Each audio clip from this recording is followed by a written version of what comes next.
விழுப்புரம் வழுத்தரட்டியை சார்ந்த ஆரோக்கியசாமி என்பவர் வைகை எக்ஸ்பிரஸ் ரயிலில் மதுரையிலிருந்து விழுப்புரத்திற்கு கடந்த 2022ஆம் ஆண்டு செப்டம்பர் 23ஆம் தேதி பயணம் மேற்கொண்டுள்ளார். அப்போது திருச்சி ரயில் நிலையத்தில் இட்லி 2 பார்சல் 80 ரூபாய்க்கு வாங்கியுள்ளார். இட்லியை வாங்கிய பிறகு அதில் MRP 72 ரூபாய் என குறிப்பிடப்பட்டிருந்ததால் மீதி 8 ரூபாயை கேட்டுள்ளார். அப்போது ஊழியர் அலட்சியமாக பேசிவிட்டு மீதி சில்லறையை வழங்காமல் சென்றுள்ளார். இதனால் பாதிக்கப்பட்ட ஆரோக்கியசாமி விழுப்புரம் ரயில் நிலையத்தில் புகார் அளித்துவிட்டு விழுப்புரம் நுகர்வோர் நீதிமன்றத்தில் வழக்கு தொடர்ந்துள்ளார். இந்த வழக்கினை விசாரித்த நீதிபதி சதீஷ்குமார் இட்லி விற்பனை செய்த வசந்தம் கேட்டரிங் நிறுவனத்திற்கு 30,000 அபராதம் விதித்து சில்லறை 8 ரூபாயை வழங்க வேண்டும் என உத்தரவிட்டுள்ளார். இந்த உத்தரவின் பேரில் 45 நாட்களுக்குள் வழங்கவில்லை என்றால் சதவிகித வட்டியுடன் வழங்க வேண்டும் என உத்தரவு பிறப்பித்துள்ளார். திருச்சி ரயில் நிலைய பிளாட்பாரத்தில் 72 ரூபாய்க்கு இட்லி வாங்கியவருக்கு 8 ரூபாய் சில்லறை தராத வசந்தம் கேட்டரிங் நிறுவனத்திற்கு நஷ்ட ஈடாக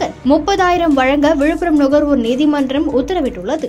ஆரோக்கியசாமிக்கு நான் விழுப்புரம் வழுதிரெட்டியை சேர்ந்ததான். அனைத்து நுகர்வோர் பொதுமக்கள் சுற்றுச்சூழல் பொதுநல சங்கத்தினுடைய மாநில தலைவராக இருக்கேன். கடந்த 2/9/2022 மதுரைக்கு போயிருந்தேன். மதுரைக்கு சொந்த வேலையாக போயிட்டு திரும்பி வரும்பொழுது வைகை எக்ஸ்பிரஸில் பயணம் பண்ணேன். 2/9/2022 அன்னைக்கு காலையில் 7:10 மணிக்கு வைகை எக்ஸ்பிரஸ் வந்து மதுரையிலேருந்து புறப்பட்டது. அதில் விழுப்புரம் டிக்கெட் எடுத்துகிட்டு வண்டியில் ஏறி உட்காந்துட்டேன். கரெக்டாக 9:15 திருச்சி வந்து நின்றுடுச்சு. பசி நேரம். கேன்டீனில் பார்த்தா பிளாட்பாரத்தில் வந்து கேன்டீன் உரிமையாளர் வந்து இட்லி விற்றாங்க. அவங்கள கூப்பிட்டு 2 பொட்டலம் இட்லி கொடுப்பான்னு கேட்டேன். 2 பொட்டலத்தை கொடுத்தாங்க. 2 வடை கொடுப்பான்னு கேட்டேன். 2 வடையும் கொடுத்தாங்க. எவ்வளோப்பான்னு கேட்டேன். 80 ரூபான்னு சொன்னாங்க. 100 ரூபா கொடுத்தா 20 ரூபா திருப்பி கொடுத்துட்டாங்க. பொட்டலத்தை வாங்கி பிரித்து பார்க்கலான்னு மேலே பார்க்கும்போது MRP விலைன்னு போட்டு 26 ரூபான்னு தான் எழுதியிருக்கு. மேலே வந்து வசந்தம் கேட்டரிங்னு எழுதியிருக்கு. இட்லியினுடைய எடை போட்டிருக்கு. சட்னி சாம்பார் என்ன எடை அளவு அதில் போடல.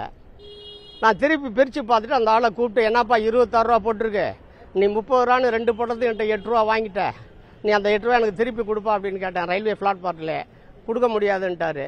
ரசீதாவது கொடுப்பான்னேன், அதுவும் கொடுக்க முடியாதுன்ட்டாரு. ரயில் மூவ் ஆகிடுச்சு. நேராக விழுப்புரம் 11:30 மணிக்கெல்லாம் வைகை எக்ஸ்பிரஸ் வந்து நின்றுடுச்சு. இறங்கினேன். எஸ்எம்கிட்ட போனேன். டியூட்டியில் இருந்தார்.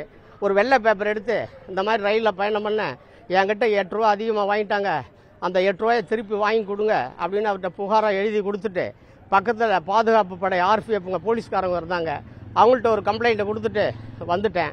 எந்த நடவடிக்கையும் இல்லை. மறுநாள் நான் DRMM டிவிஷனல் ரயில்வே மேனேஜருக்கு புகார் போட்டேன்.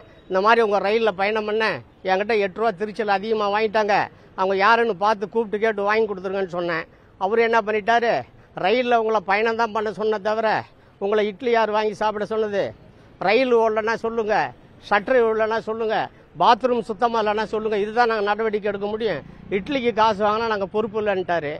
மறுபடியும் ஒரு தபால் போட்டேன் அவருக்கு, உங்கள் ரயிலில் தான் சார் நான் பயணம் பண்ணேன், உங்கள் ரயிலில் தான் கொண்டாந்து இட்லி விற்றாங்க, அதனால் நீங்கள் தான் பொறுப்புன்னு தபால் போட்டேன். அதுக்கப்புறம் அவர் பதில் தபால் ஒன்று போடுறாரு.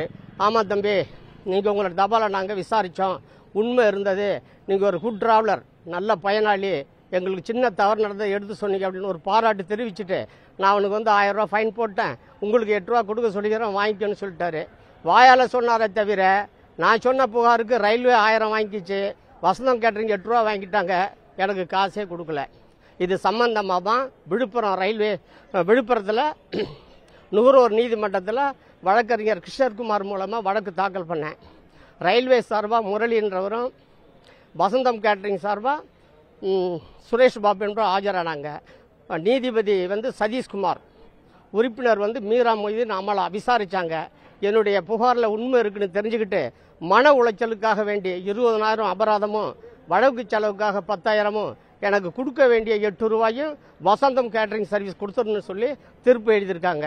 தீர்ப்பு சொல்லிட்டு இந்த அமௌண்ட் அனைத்தையும் 45 நாட்களுக்கு கொடுக்காட்டி போனால் 9% வட்டி போட்டு அவருக்கு பணத்தை கொடுக்கணும்னு உத்தரவு போட்டிருக்காங்க.